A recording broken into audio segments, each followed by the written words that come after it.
Bienvenido mi gente a Quienes Somos. Hoy tenemos el placer y el gusto de tener con nosotros al doctor Jamal Alsharif, quien tiene un doctorado no solamente en cirugía, pero también experto en lo que es la epidemia, que es la razón por la cual lo tenemos de invitado hoy, con referencia al virus que ha atacado al mundo entero, como es el coronavirus. Bienvenido. Bienvenido. Dr. Al-Sharif, a Quienes Somos. Gracias. First, let me say how grateful the team of Quienes Somos is for having you over in front of our camera and your willingness to keep the community of the Ottawa, Gatineau region and Canada and all those countries that will watch this video, because we have followers from all over the place, for being here.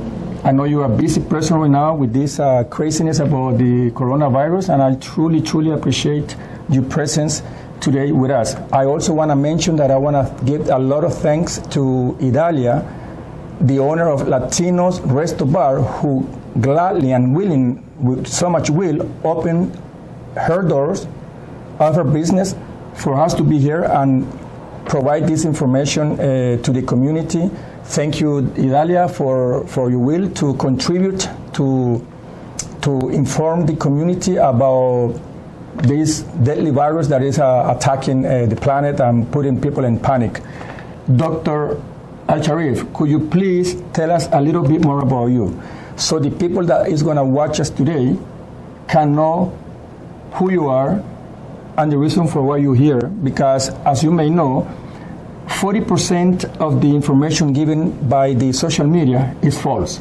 So what is much better to have somebody like yourself with your credentials, your expertise, your knowledge, and your curriculum to inform our community about this coronavirus. Gracias, hola, ¿cómo está? These are the words I know in Latino, so it's a very pleasure to be with you today. And thank you for having me. My name is, as you say, Jamal Alsharif. I am now the president of Humans for Peace Institution, and I'm also having a PhD in maxillofacial surgery from Wuhan University. Wuhan University is located in the city of Wuhan, where is the epidemic started. This city wasn't well known, but now everybody knows it. I also been there and worked since the SARS time in 2002 and 2003, so I gained a lot of information and knowledge about epidemiology and how to deal with these outbreaks. Well, it's very interesting to know, Dr. Al-Sharif, that you not only had the experience, the expertise, and the curriculum that you have, but you also live in the city that this virus started or was discovered. What's the name of the city? Wuhan. Wuhan. How long? How many years do you live there? I lived 10 years there. 10 years. So you went to school there, and you worked there also as well. Yes, I taught in the university and worked in the hospital. Oh, that's good to know. Now, since with no further ado, and the main reason for having you in our program is for you to inform the community about the truth of this coronavirus. As you may know, I prepare some most frequent asked questions that people are panicking and going crazy about, because the social media, as you may know, 40% are informing the false stuff, right. Things that are not right. So your curriculum, your expertise, and the knowledge, you can inform our community what is all the truth, basically. One of the questions that I have is, what is the age group that is at risk the most? So the most vulnerable group of people are the elder and those people who have chronic diseases like immune system diseases, diabetes, blood pressures, or kidney problems. These are the most vulnerable. But to tell you the truth, everybody can catch this virus. Like, it doesn't matter what is your age, what is your health status, everybody can catch the virus. However, it does act badly and severely on those with higher group of age, mostly over 65, or those people who have chronic diseases as mentioned earlier. So basically, the people that are at risk the most is the senior people. We will say that, right? Correct. Now, you mentioned that everyone as a whole can catch this virus, which come to my next question, doctor. A child, like my daughter, she's only 7, a child, a young woman, a young man, 16, 17, teenagers, are those people at least risk, or they also in a high risk like a senior? Maybe? Absolutely not. Absolutely not. They also at high risk of getting the infection. Maybe they are at lower risk of dying from this virus. All the statistics so far shows that there are no deaths, thanks God, for children under age of 10. The percentage of those under 20 is 0.2% of death, which is very low. However, they are at risk of getting this virus. We had children of newborn children, babies under 10. We had a huge number, which is enough to give an evidence that they are at risk. Also, they had caught, this baby had caught the virus. Yes, so this is a call for every parents who care about their kids to keep their kids home, especially at this time, because I've seen kids around, teenagers running around, and they're thinking that they are not at risk. Untouchable. Yep. Yeah. But the problem, they could not develop the symptoms, and they could transfer it to their grandparents or parents who are at higher risk of mortality. So to make it clear, everybody at risk of getting this virus, but elder people getting higher risk of dying from this virus. So basically what you're saying, so people can know, that a child can also catch the virus and a young person, but it's less likely that they can die if they're treated on time. Yes. What if they're not treated on time? Can they still die? So or it's less likely to attack strongly, like they can attack easily a senior person like is 80 years old or 90 years old? The good news in this virus, it's a weak virus, so it doesn't kill everybody. The mortality rate so far between 2 and 3% overall of people who died from this virus.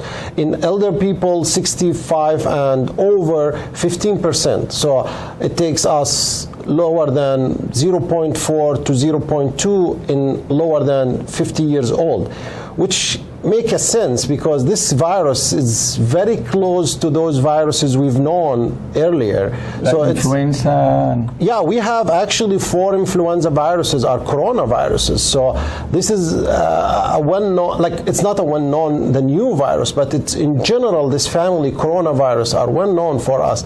And they are not that strong. They mostly disappear after a while. So most of the people, this is the good news, most of the people get treated not by doctors, by their own immune system. So 80% of people get well after a while because they have a good immune system. And that's why I want to talk about prevention before you got this later on. Okay. You mentioned that senior, which are the more vulnerable, may have some kind of medical condition. Could you please tell us more or less what are those medical conditions that a person may have that can be at risk regarding this coronavirus? So any immune system problems, any chronic diseases could make these elder people vulnerable, or young people even, kind of immune suppressions with people with kidney transplant, diabetes, higher blood pressures or hypertensions, people with lung diseases, cancer, especially with lung cancer, smokers, alcohol drinkers.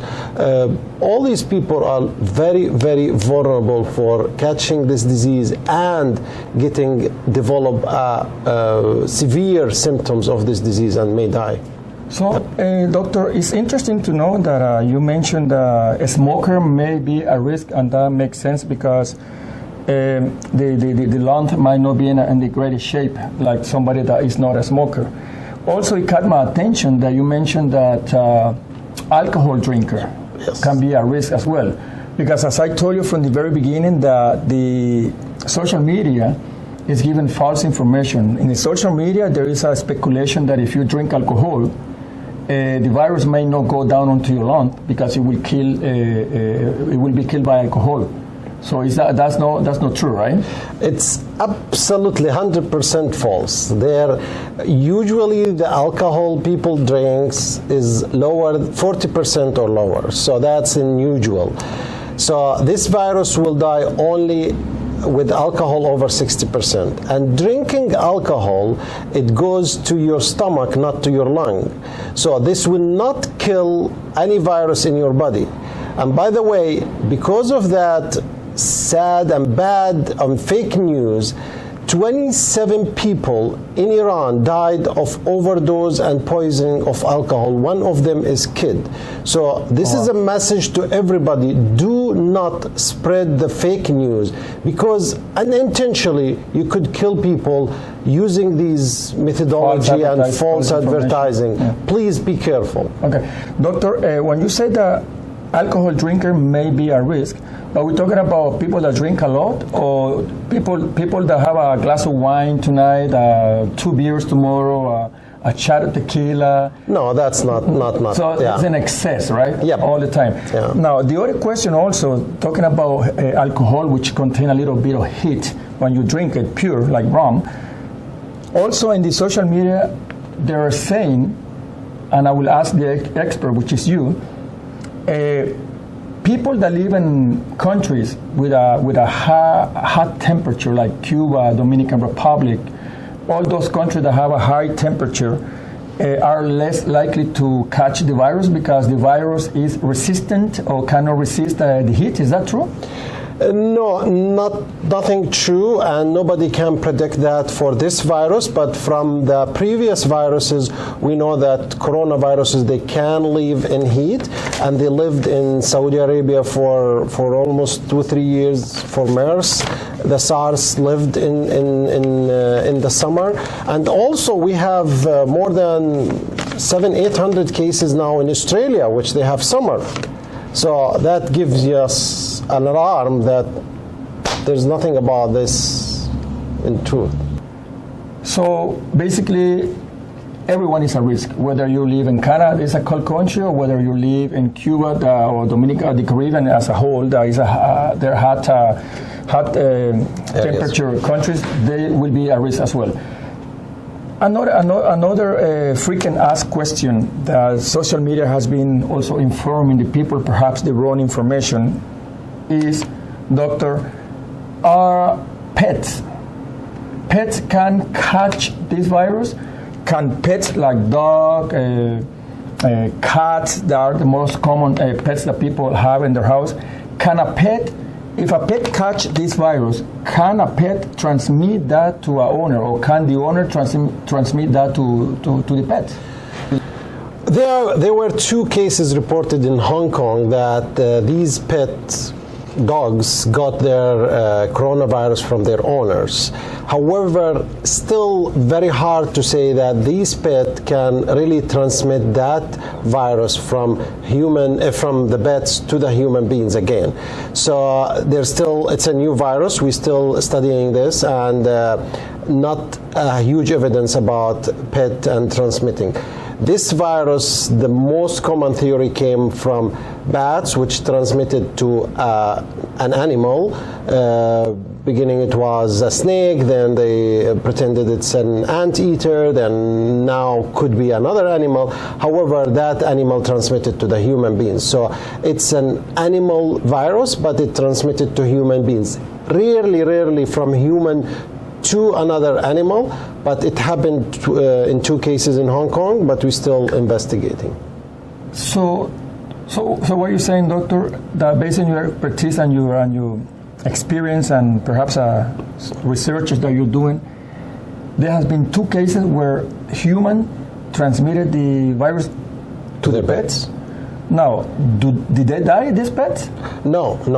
They've been under treatments. And the treatment that they are giving to these pets is the same treatment that will be given to a... Sure not, no. Other question is regarding the pets. It's really interesting because a lot of people are asking that and concerned about their pets. These pets got the virus from an owner. Is it the same idea about the pets, how old the pets may be? Because, you know, a dog can be very old and very fatigued because it's very old. The same idea that you may know that if the pet is very old, it might be more at risk. Or statistically, we can't say because there were only 2 cases and it's very rare, so we can't make a conclusion only on 2 cases. It's still early to say anything about that. But the good news that these pets did not transmit the virus again to humans. To another human. Yep. So we can transmit it to them, but not to the humans? Yes. How can that be possible? That's, I mean, I'm trying to make sense. I don't know. Because the virus actually, human beings and animals, they have different kind of DNAs inside our bodies. So a virus trying to find the best suitable cells to live in. So, for example, in this coronavirus, he loves the respiratory system cells. So he loves to live there and reproduce himself. But finding a protein to give him, our enzymes, to give him the ability to go inside our cells and reproduce himself, it's not easy. So that's why these viruses need to make something called mutation, to change their RNA to be adapted to infect people. There are thousands of viruses around us, but not all of them can affect us. So there are viruses affecting cows. They don't affect, for example, dogs. They kind of, the bat itself, it has a lot of viruses, but it has an immune system for it. It doesn't affect all animals. So every virus has adaptation for a single or several animals in the animal kingdom. So with that said, so would you say to the people that are watching us that they should not be concerned about the pets catching this? So far, yes. It's safe to have pets. It's safe to enjoy the happy life with them. Okay. Now, we should go to my next question regarding mask. The mask, high demand. People are, pharmacies and suppliers are running out of masks because people are panicking. They are wearing the mask. So could you please tell us more about this mask? When, who this mask should be wearing, or who should be wearing this mask? So talking about mask, which is very important, first of all, masks can be divided into several categories. One, the one you see usually going around your ears, which we call surgical mask or medical mask. It doesn't prevent from the virus.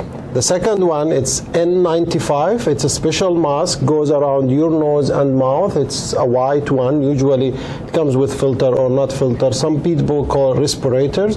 These masks are medically it is for medical teams usually, because you can't wear this mask without a fit test. So if you buy a mask from the market, N95 for $60 and put it in your face, it doesn't mean that it will protect you 95% of the molecules and germs around you, because you did not make the fit test. It could happen that it's 100%, but it could be not. So without fit test, it's a failure. Then the third one, which we called it a facial mask, it comes whole shield of mask around the whole face, and that's usually in infectious diseases departments. So according to the WHO, which is the World Health Organization, nobody needs to wear the mask except if you are sick. So the idea of the mask, not to transfer the airdrops to other human beings. So basically, if you cough or sneeze, you keep the sneeze and germs inside the mask, not outside. Wearing the mask is very important if you are in dense communities, like if you're sitting with a lot of people waiting for something. Yes, I could say that, but the problem is, most of the people, when they wear the mask, they start touching the mask, touch their face, and that is the huge problem. So this is a big mistake when you touch your face, correct your mask. Taking off the mask, it needs to be very, very careful. So you take the mask, do not touch the outside. It's only touching the rubbers or these ways, and throw it in the garbage, then close the garbage. That's the best way to discard the mask. So most of the people do not do this. People there reusing the mask. Most of the masks in the markets are one-time use. So when you throw the mask, basically when you take it off, you can't put it back, you can't put it on other people's faces, and when it's wet, when it's totally wet inside, you cannot use it. It's already useless. So you can't use the masks again and again and again. Again, keep the masks. So far for the medical teams, they are vulnerable, they are very close with contact with sick people, they need them. So thanks God, we do not have a huge number here in Canada. I know many of you have seen TVs and sees the news about China. Chinese people wear masks. That's their usual lifestyle. Yes, now everybody wearing masks because they're afraid of the disease because of the numbers. In Italy, the same. But in Canada, we are so far lucky because we don't have that big number yet. So I hope we can keep on this low number and we will flat the curve soon. Which makes sense, Dr. Al-Sharif, right? That's it, right? Yes, Dr. yes. Al-Sharif. Makes sense that the people that need most this mask is the people that are facing those people that are infected, and they are more at risk because they are actually face to face with those people.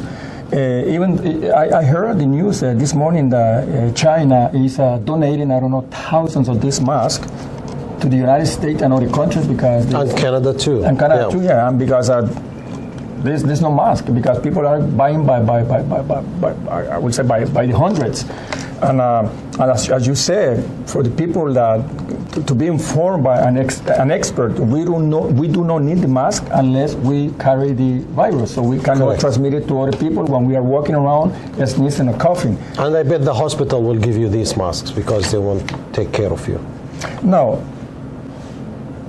we've been talking about the virus, which is the problem right now. Hopefully soon this will be ended and we can go back to our normal lives. What about the solution? Can you tell us, please, can you inform us what could be the treatment for the virus? So far, I want to just clarify two things. There is many researches for treatment, and there are many researches about vaccine, and people mixing them together. So the treatment is something doctor gives you if somebody gets sick. The vaccine is doctor gives the human beings before get sick to prevent him. So I guess working on the vaccine is more important so far on working on the treatment because the vaccine will help million and billion of people. However, the treatment will give only a chance for those sick people so far. Yes, there are too many researches on vaccines. The United States announced that they're starting on developing the vaccine and testing it in human. China the same. I think there are another 2-3 countries that are trying to develop the vaccine. So we are going faster than usual. I hope it will come soon. The treatments so far, we cannot say there is one treatment. China used several protocols. There are some medication used for HIV. They've been using them. There are some medications. Japanese firm do it for flu, and they've been effective. There is a medication for malaria, and it's well known, very cheap, and it gives a good effects on people who get sick. So there are several protocols for treatments, and we are still in medical field trying to find which is the best. You can't say this is 100% solution because we don't know what will happen in 5 years. Well, we don't know what will happen in 10 years. So it's still a new virus, a lot of researches, but again, as I said, 98%, 97% of people get well after this disease. So no need to be scared or panic. Regarding vaccine, I was about to ask you if there isn't a vaccine available yet. Now, as far as I know, and based on the research that I did, I'm sure that you already know too, there is how is the Cuban antiviral, the interferon alpha B, contributing to fighting this disease, which is not in the news, and it really irritates me that when it comes about a small island like Cuba, which is a powerhouse when it comes about medicine, a lot of people don't give that recognition that this small island in the Caribbean is contributing a lot to this, to fight this disease. Not only with the interferon alpha B, they have also antivirus, and not only them, also Cuban doctors are going to Italy, to China, and all other countries that are being affected by this virus, but they don't give that recognition or that much of attention. So I want to make sure that I do, based on your knowledge and experience. Is that contributing a lot, the alpha B? Yes, there is a protocol by the Chinese government and the Chinese doctors. They've been using the interferons alpha B, and they've been giving a lot of good results. So I think the Cuban companies which started this, they did contribute. And to tell you the truth, my friend, we are living in one earth. We are one humans, and this is one virus. So we have to come together. We can't say that because this virus is in Italy, I don't care. We can't say because this virus is in Spain, I don't care. No, we have to care because, as we saw, the problem started in China, and now it's everywhere in the world. 150 countries already affected by this virus. So we have to stand together. We have to stop our political differences, religious differences, cultural differences, language differences. We have to understand that we are all humans. We're living on the same planet. We're eating the same food. We're drinking the same water. We're breathing the same air, and we are affected by the same virus. So the only way to fight this virus is to come together, to stop all these crazy, mad politicians, let them sit down and give scientists, doctors, the time to cure this virus. I agree with you, Doctor, 100%. Because as you may know, the virus does not discriminate. Whether you're black, Chinese, white, Latino, Arabic, Hindu, it doesn't really matter. If you don't protect yourself, you will be killed. Which come to my reflection, if Cuba is known, sorry about mentioning Cuba, but Cuba is a powerhouse in medicine. They have all the vaccines that will kill the cancer in the lungs and other diseases. But because this politician and this politics, with embargo on all those things, they don't allow those medicines to come out of Cuba and perhaps cure millions of people because of, like you said, the politician.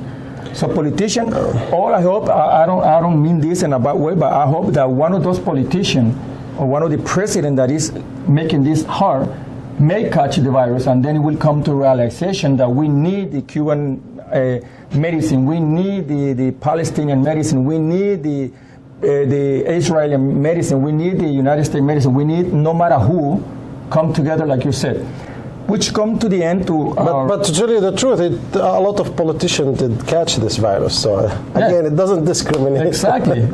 Trump, whoever is there, maybe he will catch and he will say, nobody say, yeah, maybe I will have to lift embargo and let all this medicine come to my own people and to the people of the world and just be a little bit selfish. Which come to my last question and to end this interesting conversation with you. Do you have a message for the community that is watching us, a message, and perhaps how to prevent this so people will stop panicking, stop stressing more than they should, and with your advice, with the expertise and your curriculum, they probably follow this suggestion by you. So, to prevent this virus, it's very simple ways. First one, wash your ears. What do I mean? It's very strange, nobody said that. True and right information. Do not get your information from social media. Get them from the right source. So your ears need to be clear for the right source of the information. Knowing your enemy, you will kill your enemy. If you're weak, you don't know your enemy, he will kill you. So knowing the virus is very important. Number two, immune system. immune system, it's a huge contribution for treatment. As I said, 80% of people being treated by strengthening their immune system. What to do? A lot of things: drinking water, good food, good sleep, sport, vitamin C, zinc. A lot of things can contribute to immune system. Number 3, social distance. And now it's very important, and that's a call to everybody to keep distance from others for at least 2 meters, 6 feet. Try to do that. We need it for only 2-3 weeks, and we will kill this virus. This virus transmits from one to others by airdrops. So if we keep distance from each other, I know it's hard for many people, especially Latino, Arab, we love to get closer to each other, love to hug each other, but now is the time to make difference.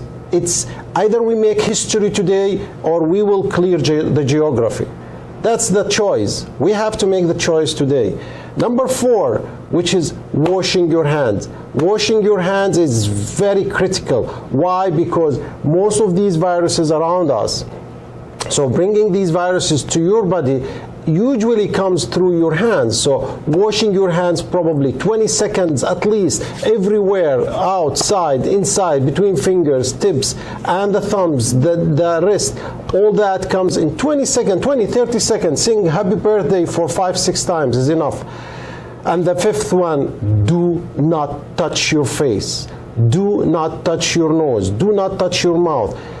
Unintentionally, it's proven that we touch our face almost 200 times a day without knowing that we are touching our face, changing the glasses, something stretching here or there. So do not touch your face. That is very important. The disease or the virus can't go just from the surface to your face and go inside your body without using your hands. So touching your face is the most important thing. Do not touch your face.